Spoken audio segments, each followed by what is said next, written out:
Alright, what's up, folks? It is still Wednesday, June 28th, 2017. Rich Van Tassel back with you. We have a busy day today. Obviously, this one really coming not really out of nowhere because the Houston Rockets, there was serious talk that they were going to get CP3. When I was seeing it, it was just heating up today. I was expecting that when Paul became the free agent July 1st, that they were going to make a hard push at him.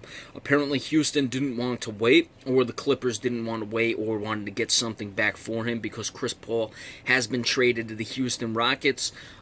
Getting kind of not really conflicting reports, but I'm not sure if everything is all in all together. Chris Paul looks like for Patrick Beverley, Sam Dekker, I believe it was Lou Williams coming off the bench. It was either one of the two strong bench guys, Williams or Eric Gordon. I believe it was Lou Williams, and a 2018 first-round pick. So, but again, it's one or the other. It's not both Lou Williams and Eric Gordon. I'm almost certain it was Lou Williams. In this case, you look at it from the Clippers' perspective, they didn't want Chris Paul to go to free agency. They must have feared that they were going to lose him as the talks began to heat up. So they decided to make the trade right now. Now, what is this going to mean for the Los Angeles Clippers? I would expect that Blake Griffin, who is already talking like he wants to opt out, is going, or not opt out, just leave because he is a free agent, is going to do so. There's been talks about the Boston Celtics. I don't know what other teams are really involved. I'm a Celtics fan, so I'm paying attention to that. I'm sure other people will consider Blake Griffin. Certainly for the Clippers may not be the worst thing.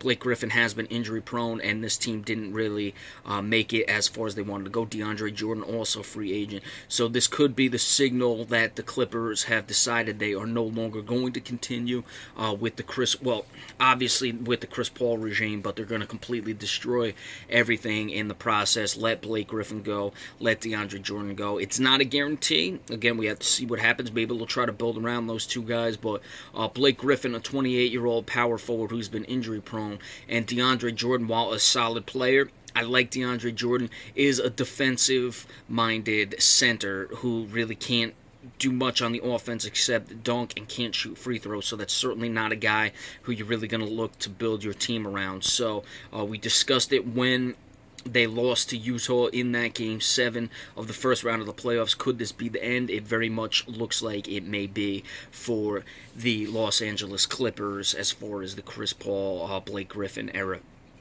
As for the Houston Rockets, now you lose Patrick Beverley, but you are getting Chris Paul.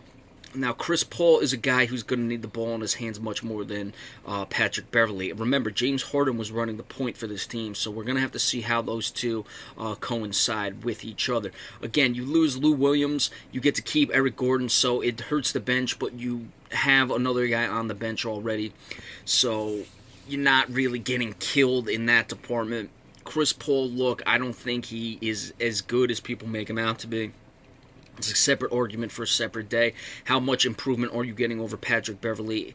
You got to look at it because, remember, as we just said, James Harden ran the point last year for the Houston Rockets. How is it going to happen now that the ball is out of James Harden's hands for the most part? Now, will this also help Chris Paul, maybe where he's not carrying a bulk of the load and you can share the responsibility at times with Chris Paul handling sometimes, allowing James Harden to do some things, and then moving Chris Paul off the ball? That's certainly something to keep an eye on. You could certainly, even when they had Patrick Beverley, who has run the point in the past, the Houston Rockets could have done that last year to give James Harden breaks. Now it's going to be more or less giving Chris Paul breaks with the basketball. They're both good defensive point guards. I think that Chris Paul lives off reputation a little bit too much with his defensive game. Beverley, was Beverley first or second team All NBA? I believe they were both the All NBA or the All Defensive Team guards. If I'm not mistaken, for the first team, Beverley may have been on the second team. But certainly you have good defensive players there, so you're not losing much on the defensive side of things. Chris Paul can shoot the three. Houston really likes to shoot the three. Houston very analytical. Chris Paul also a good free throw shooter, so you have that, which is a nice thing moving forward. Will this put the Houston Rockets over the top? I don't know. Again, you lose Lou Williams off the bench. May have been, or wait, it looks like it's seeing right now. No, they're still not telling me who the trade is for. Again, I'm almost certain it's Lou Williams. So you're keeping Eric Gordon, who can score off the bench. And frankly, I think Eric Gordon is a little bit more potent offensively. Yeah, it was Lou Williams in a 2018 first round pick.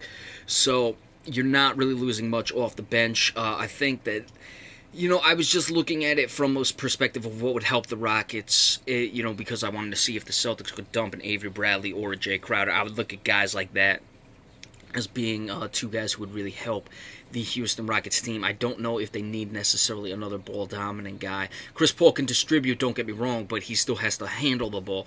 So I'm not sure how much this is really going to help them. I was looking more, as we said, guys like Jay Crowder, Avery Bradley, guys who can make threes, aren't ball dominant, and can defend. Certainly Chris Paul can defend, can shoot the three, but he's very ball dominant. You're losing that off the bench. I don't know. I don't think it's going to hurt the Houston Rockets, but I don't think it's going to put them over the top. Potentially could get them to the conference finals. We'll have to see. We'll also see if there are other moves that can be made. Now, as far as this trade, as we said, moving forward with the Los Angeles Clippers, would affect the Boston Celtics, who hold that pick that is lottery protected.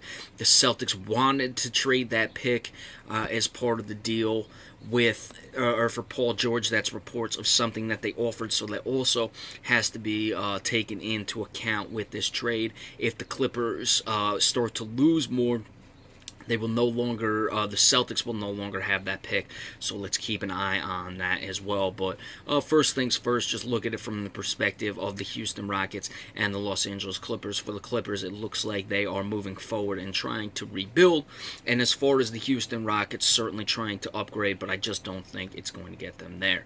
All right, of course, if any other news comes across, we will give it to you. Didn't expect there to be this much for this day, but we'll keep giving it to you as it comes, and remember, we got free agency coming up as well, so to be sure to stay tuned for that.